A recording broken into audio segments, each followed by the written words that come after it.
आज की वीडियो भी प्रोटीन यूरिया के बारे में ही है और ये प्रोटीन यूरिया वाली पिछली एपिसोड यानी कि एपिसोड नंबर 72 उसकी कंटिन्यूएशन है। इस टॉपिक के लिए क्योंकि मुझे बहुत ज़्यादा रिसर्च आर्टिकल पढ़ने पड़े और बहुत ज़्यादा टाइम लगाना पड़ा, इसलिए ये मेरे यूजुअल मेथड से जिसमें कि मैं 2-3 एपिसोड किसी एक टॉपिक पे इकट्ठे करता हूँ उससे ज़रा हट के है। लेकिन आज की प्रोटीन यूरिया के एपिसोड में हम डिस्कस करेंगे वो सवाल जो कि पेशेंट्स अपने कमेंट में पूछना भूल गए। पाकिस्तान में हर बंदा दवाई के बारे में तो ज़रूर पूछता है, लेकिन जो असल सवाल है वो पूछना भूल जाते हैं कि हमने प्रोटीन यूरिया को किस हद तक कंट्रोल करना है, टारगेट क्या है प्रोटीन यूरिया को कंट्रोल करने का। और इस टारगेट को डिस्कस करके फिर मैं आपको बताऊंगा कि उन लाइफस्टाइल और जनरल मेजर्स के अलावा जो कि हमने एपिसोड 72 में डिस्कस की थी, हम कौन सी अद्वियात इस्तेमाल कर सकते हैं। अस्सलाम वालेकुम, डॉक्टर वैज़का from expert cancer clinic of Lahore अपनी नेफ्रोलॉजी सीट पर। और आज की वीडियो में हम डिस्कस करते हैं कि प्रोटीन यूरिया की टाइप्स क्या हैं, इसके टारगेट्स क्या हैं और कौन सी दवाइयाँ यूज़ करके हम प्रोटीन यूरिया को बेहतर कर सकते हैं। सबसे पहले प्रोटीन यूरिया के बहुत कॉमन कॉजेज़ जो कि एक्चुअली गुर्दे का मर्ज नहीं होते, इनमें सबसे पहले फीवर, बुखार में आपके यूरिन में प्रोटीन यूरिया आ सकता है। एक्सरसाइज के बाद अगर यूरिन सैंपल दें तो उसमें प्रोटीन यूरिया आ सकता है। बाज़ लोगों में जब वो खड़े होकर पेशाब करके यूरिन सैंपल देते हैं तो उसमें प्रोटीन यूरिया आ सकता है। अगर आप बहुत डिहाइड्रेटेड हों तो आपका यूरिन फॉल्सली पॉजिटिव आ सकता है कि उसमें प्रोटीन है। उसके बाद कोई इन्फेक्शन, बेशक पूरी बॉडी में इन्फेक्शन हो या सिर्फ यूरिनरी ट्रैक्ट यानी कि गुर्दे मसाने की इन्फेक्शन हो, उसमें आपका urine test for protein positive आ सकता है। और इसके अलावा एक बहुत ही कॉमन फिजियोलॉजिक कॉज जिसमें कि यूरिन प्रोटीन पॉजिटिव होता है वो है प्रेगनेंसी। और इस इंफॉर्मेशन के ना होने की वजह से यंग बच्चियों में बहुत ज़्यादा कन्फ्यूजन भी रहती है और बाज़ औक़ात गायनोकोलॉजिस्ट उनको बेतहाशा किस्म की अद्वियात भी दे देती हैं जिनकी ज़रूरत नहीं होती। इस सिलसिले में मैं 3 सेपरेट एपिसोड्स कर चुका हूं। जो यंग फीमेल्स हैं और प्रेगनेंसी प्लान कर रही हैं वो ज़रूर उन वीडियोस को देखें। अब हम चलते हैं उस प्रोटीन की तरफ जो कि गुर्दे की बीमारी में लीक होते हैं। उसमें जो सबसे अहम है और जिसके लिए हम सारी एफर्ट करते हैं और जो प्रोटीन यूरिया ज़्यादा ख़तरनाक है उसको हम कहते हैं ग्लोमेरुलर प्रोटीन यूरिया।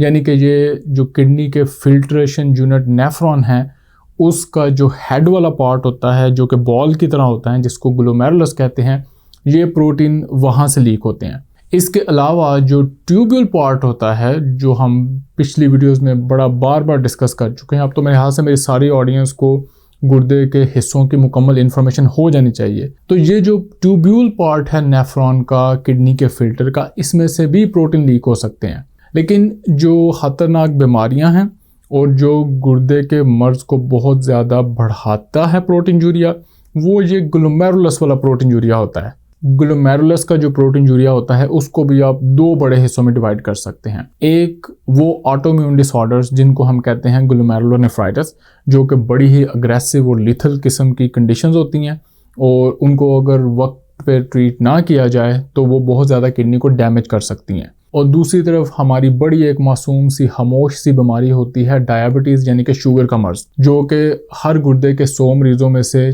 40 मरीज़ों को होती है। ये भी ग्लोमेरुलर डिजीज़ ही कराती है और ये एक्चुअली इन सारी दवाइयों और इन सारी डिस्कशन का मेन टारगेट है। और जिन दवाइयों का हम जिक्र करने जा रहे हैं उनका मेन यूज़ तो हम करते ही डायबिटीज़ वाले पेशेंट्स में है। लेकिन अब लेटेस्ट रिसर्च के साथ हमें पता चल रहा है कि ये सारी दवाइयाँ दूसरी लीथल वाली ग्लोमेरुलर डिजीज़ हैं उन पेशेंट्स में भी यूज़ की जा सकती हैं, स्पेशली जब वो कंडीशन रिमिशन में हो, बड़ी स्टेबल हो, उसका जो एक्यूट फेज़ है उसको हैंडल कर लिया गया हो, पेशेंट किसी किस्म के इम्यूनोसप्रेशन पे ना हो, तो हम ये नई अद्वियात उन पेशेंट में यूज़ कर सकते हैं। बहरहाल मैं इस वीडियो में उन बीमारियों को डिस्कस नहीं करूंगा क्योंकि मैं आपसे प्रॉमिस कर चुका हूं कि उन बीमारियों पर मैं एक सेपरेट वीडियोस की एक सीरीज़ बनाऊंगा नियर फ्यूचर में। आज हम फोकस करते हैं बेसिकली कोई भी प्रोटीन यूरिया जो ग्लोमेरुलर डिजीज़ की वजह से हो। सबसे पहले चलते हैं प्रोटीन यूरिया की मेजरमेंट की तरफ। आपने स्क्रीनिंग टेस्ट किया, यूरिन में प्रोटीन आ गया, या आपने किसी और मकसद के लिए यूरिन टेस्ट किया और उसमें प्रोटीन पॉजिटिव आ गया। अब इस प्रोटीन को क्वांटिफाई किया जाता है। पिछली वीडियो में हम डिस्कस कर चुके हुए हैं। उसके दो तरीके हैं।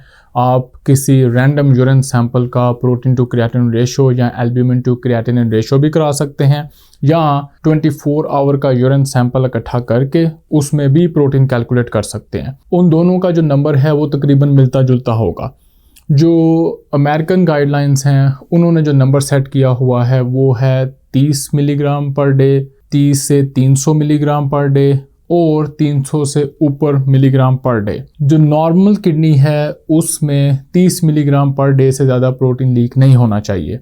अगर आपका यूरिन में जो प्रोटीन है वो 30 मिलीग्राम से 300 मिलीग्राम पर डे है तो इसका मतलब है कि आपका प्रोटीन ज़्यादा आना शुरू हो गया है। और अगर आपके यूरिन में प्रोटीन 300 मिलीग्राम पर डे से ज़्यादा है तो इसका मतलब है कि आपको सीवियर प्रोटीन यूरिया है। अच्छा, ये जो यूनिट है 30 से 100 और 300 मिलीग्राम पर डे, ये बिल्कुल उसके बराबर है जो हम urine protein to creatinine ratio करते हैं, जिसमें का यूनिट होता है 30 मिलीग्राम पर ग्राम, 30 से 300 मिलीग्राम पर ग्राम या 300 मिलीग्राम पर ग्राम से ऊपर।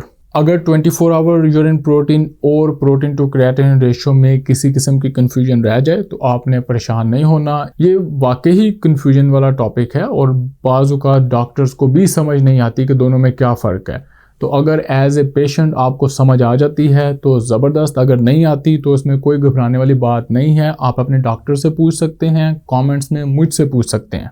इससे अगली बात यह है कि हमने प्रोटीन यूरिया कंट्रोल क्यों करना होता है। प्रोटीन यूरिया हमने इसलिए कंट्रोल करना होता है कि नंबर 1 तो ये बता रहा है कि गुर्दे की स्ट्रक्चर में कोई खराबी है और हम उसको बेहतर कर सकते हैं। नंबर 2, गुर्दे के मर्ज और गुर्दे के स्ट्रक्चर के अलावा जब ये प्रोटीन पेशाब में लीक होता है तो ये पूरी बॉडी में इन्फ्लेमेशन कराता है, जिसकी वजह से हमारा कार्डियोवैस्कुलर रिस्क बढ़ जाता है, यानी कि हमें हार्ट अटैक होने का मसला होता है, हमारे ब्लड वेसल्स में प्लैक्स बनते हैं, एथेरोस्क्लेरोसिस होती है, हमें स्ट्रोक होने के चांस होते हैं। अगर आप पहले ही हार्ट के पेशेंट हैं तो आपको हार्ट फेलियर होने के चांसेस हैं और इसके अलावा पूरी बॉडी में इन्फ्लेमेशन फैलती है, जिसकी वजह से हमने इस प्रोटीन यूरिया को कंट्रोल करना होता है। अब हम चलते हैं इन दवाइयों की तरफ। इन दवाइयों को यूज़ करने का मकसद ये होता है कि हम प्रोटीन यूरिया को कम से कम करें।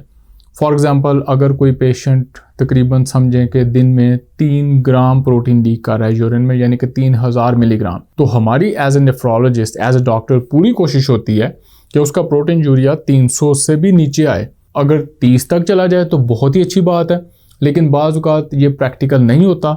2-2, 3-3 अद्वियात भी यूज़ करके आप प्रोटीन यूरिया को 100% रिड्यूस नहीं कर सकते।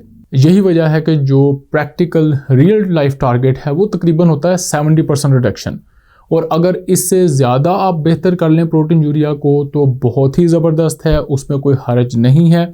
लेकिन दवाइयों को हम इतना ही पुश करते हैं लाइफस्टाइल के साथ मिला जुला के कि तकरीबन आपका 70% प्रोटीन यूरिया में रिडक्शन हो जाए। गुर्दे के मर्ज में प्रोटीन यूरिया को कम करने के लिए जो सबसे पहला ग्रुप हम यूज़ करते हैं वो है रैस इनहिबिटर, और इसके बेसिकली 2 सब ग्रुप्स होते हैं। एक को हम कहते हैं एंजियोटेंसिन कन्वर्टिंग एंजाइम इनहिबिटर, इसको शॉर्ट में एस भी कहते हैं, और दूसरा सब ग्रुप है एंजियोटेंसिन रिसेप्टर ब्लॉकर्स, इनको आर्ब्स भी कहते हैं। जो एस हैं उनमें दवाइयाँ होती हैं जैसे कि लिसिनोप्रिल, बेनाजाप्रिल, एनालाप्रिल, और जो आर्ब्स हैं उनमें दवाइयाँ होती हैं लोसार्टन, वेलसार्टन, टेलमिसार्टन। इन अद्वियात के नाम आपने सुने भी होंगे, आप इनको यूज़ भी कर चुके होंगे, और ये दवाइयाँ तकरीबन जो नेफ्रोलॉजिस्ट और डॉक्टर्स हैं 1970s या 1980s से यूज़ कर रहे हैं, और हमेशा से ये बहुत ही हेल्पफुल दवाइयाँ रही हैं।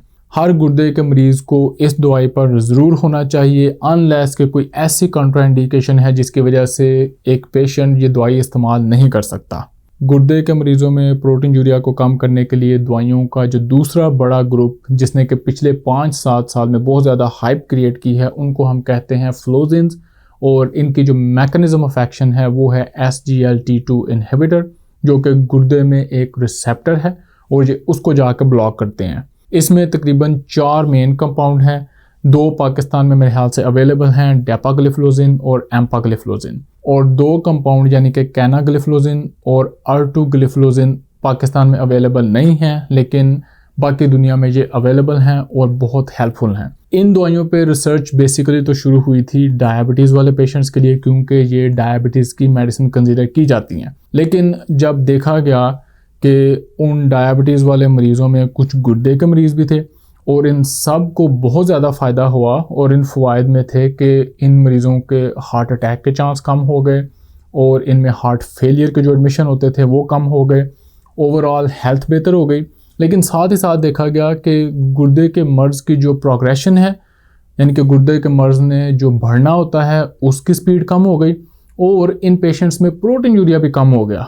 इस ग्रुप की दवाइयों के फ़ायदे जब गुर्दे के मर्ज़ पर देखे गए तो डॉक्टरों ने इनडायरेक्टली इस इंफॉर्मेशन को लेने के बजाय डायरेक्टली रिसर्च की गुर्दे के मरीज़ों पर, और उसमें भी यही इन्फॉर्मेशन मिली कि ये सारी दवाइयाँ गुर्दे के मर्ज़ की स्पीड को बढ़ने से भी कम करती हैं और गुर्दे के मरीज़ों में प्रोटीन यूरिया को भी कम करती हैं।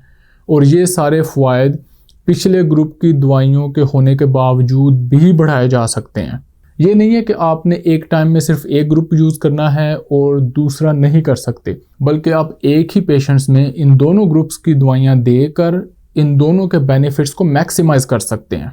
इन शॉर्ट जो फ्लोजिन ग्रुप की दवाइयाँ हैं वो सिर्फ दिल के मसाइल वाले पेशेंट में भी दी जा सकती हैं, सिर्फ डायबिटीज़ वाले पेशेंट में भी दी जा सकती हैं और सिर्फ गुर्दे के मरीज़ों में भी दी जा सकती हैं जिनको डायबिटीज़ और दिल का मसला नहीं है। लेकिन ऐसे पेशेंट जिनको ये तीनों मसले इकट्ठे हैं, और मेजॉरिटी पेशेंट्स को ये तीनों मसले इकट्ठे होते हैं, क्योंकि जब आपको डायबिटीज़ होती है तो आपका हार्ट का प्रॉब्लम भी होता है और आपका गुर्दा भी अफेक्टेड होता है, तो यूजुअली ये तीनों चीज़ें इकट्ठी होती हैं। इसलिए इस पेशेंट में ये दवाई ज़रूर यूज़ करनी भी चाहिए और की जा सकती है।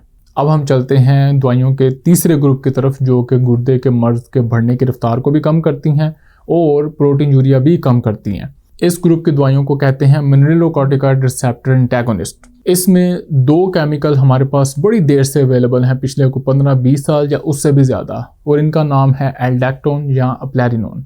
इन ड्रग्स को जो पुराने नेफ्रोलॉजिस्ट थे या सीनियर नेफ्रोलॉजिस्ट थे जो रिसर्च से पहले अपने एक्सपीरियंस की बेस पर अद्वियात इस्तेमाल करते थे, वो बड़ा कॉमनली इस्तेमाल करते थे, और इन अद्वियात के फ़ायदे भी हैं लेकिन इनके साइड इफ़ेक्ट्स बहुत ज़्यादा थे, जिसमें जो सबसे ख़तरनाक था वो था कि बॉडी में पोटेशियम बहुत ज़्यादा हो जाता है, और इनका दूसरा बड़ा साइड इफ़ेक्ट था कि जो मर्द हजरात हैं उनमें ब्रेस्ट का साइज़ बड़ा हो जाता है, और ये सिर्फ ब्रेस्ट का साइज़ बड़ा ही नहीं होता बल्कि ये पेनफुल भी होता है। इन दो वजूहात की वजह से साइंसदान बड़ी देर से लगे हुए थे कि हम कोई ऐसा कंपाउंड निकालें इसी ग्रुप में से जिसके इतने सीवियर किस्म के साइड इफ़ेक्ट ना हो। तो अब पिछले 2-3 साल में जो नई रिसर्च आई है उसमें इस ग्रुप में से दो दवाइयाँ प्रोमिनेंट होकर निकली हैं, जिनमें से एक अमेरिका में अवेलेबल है जिसको हम कहते हैं फिनरिनोन। पाकिस्तान में ये अवेलेबल नहीं है और मुझे नहीं पता कि ये कब तक अवेलेबल होगी, और दूसरे कंपाउंड का नाम है ईसेक्सरिनोन जो कि सिर्फ जापान में अवेलेबल है। लेकिन इन अद्वियात की रिसर्च सिर्फ उन पेशेंट्स पर हुई है जो कि गुर्दे के मरीज़ हैं लेकिन जिनको डायबिटीज़ भी है। ऐसे गुर्दे के मरीज़ जिनको डायबिटीज़ नहीं है और प्रोटीन यूरिया है, उनमें इन अद्वियात पर अभी रिसर्च नहीं साबित हुई, लेकिन मेरा ख्याल है कि कुछ ट्रायल प्रोसेस में हैं और मे बी नियर फ्यूचर में हमें पता चले कि ये दवाइयाँ जो नॉन डायबिटिक किडनी डिजीज़ के पेशेंट हैं उनमें भी हेल्पफुल होती हैं। अब मुख्तसरन इन अद्वियात की समरी, ये जो सारी दवाइयाँ हमने डिस्कस की हैं ये पेशेंट का ब्लड प्रेशर भी कंट्रोल करती हैं, और ब्लड प्रेशर कंट्रोल करने के साथ साथ गुर्दे के अंदर जो ब्लड प्रेशर होता है उसमें कुछ ऐसी चेंजेस करती हैं, उसकी स्ट्रक्चर में कुछ ऐसा हेल्प करती हैं कि गुर्दे के अंदर प्रेशर कम हो जाता है, जिसकी वजह से जो गुर्दे में बहुत ज़्यादा तोड़ फोड़ हो रही होती है वो बेहतर हो जाती है, और जिसकी वजह से जो प्रोटीन यूरिया होने वाली स्ट्रक्चरल चेंजेस हो रही होती हैं वो बेहतर हो जाती हैं। तो ये दवाइयाँ गुर्दे के मर्ज़ को बेहतर करके बाकी सारे जिस्म को भी हेल्प करती हैं, और इसके अलावा बाकी सारी बॉडी में चेंजेस करके गुर्दे को हेल्प करती हैं। अब आपने ये सवाल पूछना है कि जी मैंने तो डोज भी नहीं बताई और मैंने ये भी नहीं बताया कि उनको यूज़ कैसे करना है, और वो मैंने आपको बताना भी नहीं है। वो इसलिए कि ये दवाइयाँ बहुत ही ख़तरनाक और लीथल हो सकती हैं, और ये वो दवाइयाँ हैं जिनको इस्तेमाल करके या आप अपने आप को बहुत ज़्यादा तकलीफ़ में लेके जा सकते हैं, या कोई ऑर्गन डैमेज कर सकते हैं, या इवन अपने आप को किल भी कर सकते हैं, क्योंकि इनके बाद साइड इफ़ेक्ट्स बहुत सीवियर किस्म के हैं। जैसे कि ये तीनों दवाइयाँ पोटेशियम लेवल को हाई करती हैं, और आपका पोटेशियम लेवल अगर हाई हो तो आपका दिल काम करना बंद कर सकता है। जो दूसरा फ्लोजिन वाला ग्रुप है वो बहुत सीवियर किस्म की इन्फेक्शन करा सकती हैं। इसी तरह इन अद्वियात को यूज़ करने से स्टार्ट में क्रिएटिनिन बढ़ती है, जो कि आपको बहुत ज़्यादा मायूस कर सकती है, जो कि आपको बहुत ज़्यादा डॉक्टर से मुतनफ़र कर सकती है अगर आपने डॉक्टर के मशवरे के बगैर ये दवा इस्तेमाल की तो। और इसी तरह ये दवाइयाँ ब्लड प्रेशर को भी बहुत ज़्यादा लो कर सकती हैं, जिसकी वजह से आपको चक्कर आ सकते हैं, आप बेहोश हो सकते हैं, आप किसी ख़तरनाक जगह पर गिर सकते हैं, आप अगर ड्राइव कर रहे हैं तो ख़तरनाक किस्म का एक्सीडेंट हो सकता है। मेरी रिकमेंडेशन यही है कि अगर आपने इन तीनों ग्रुप्स में से कोई भी दवाई इस्तेमाल करनी है तो अपने डॉक्टर की रिकमेंडेशन के बगैर इस्तेमाल नहीं करनी।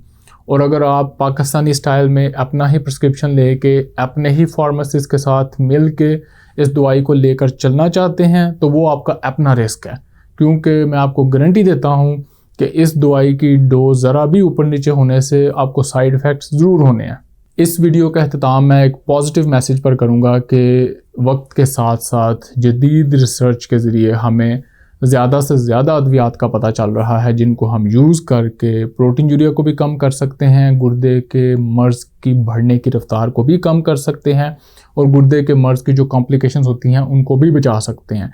इसलिए ये गोल्डन टाइम है कि जितना जल्दी हमें गुर्दे के मर्ज़ का पता चलेगा, जितना जल्दी हम उसका प्रॉपर इलाज शुरू करेंगे, उसकी अच्छी मैनेजमेंट करेंगे, उतने ही चांसेस हैं कि हम गुर्दे के मरीज़ को डायलिसिस से बचा सकते हैं। मे भी उसको सारी ज़िंदगी डायलिसिस की ज़रूरत ना पड़े। तो किडनी डिजीज़ स्क्रीनिंग और अवेयरनेस को हमेशा बढ़ाने की कोशिश किया करें। आपके कमेंट्स का और फीडबैक का बहुत ज़्यादा शुक्रिया। मैं पूरी कोशिश करता हूँ कि हर कमेंट का रिप्लाई करूँ, लेकिन देखते हैं कि मैं इसको कब तक मेंटेन कर सकता हूँ। और मुलाकात होगी अगली वीडियो में। अपना एक्सपीरियंस ज़रूर शेयर कीजिएगा। अगर आपने ये दवाइयाँ इस्तेमाल की हैं, इनके बारे में कोई कन्फ्यूजन हुई है, इनसे कोई साइड इफ़ेक्ट्स हुए हैं, तो वो भी आप कंस्ट्रक्टिव पॉजिटिव फीडबैक के ज़रिए ज़रूर शेयर करें, क्योंकि ये साइड इफ़ेक्ट्स नोन हैं और हमें पता हैं, लेकिन जो इन दवाइयों के फ़वाइद हैं वो बेतहाशा हैं। मुलाकात होगी अगली वीडियो में। अल्लाह हाफ़िज़।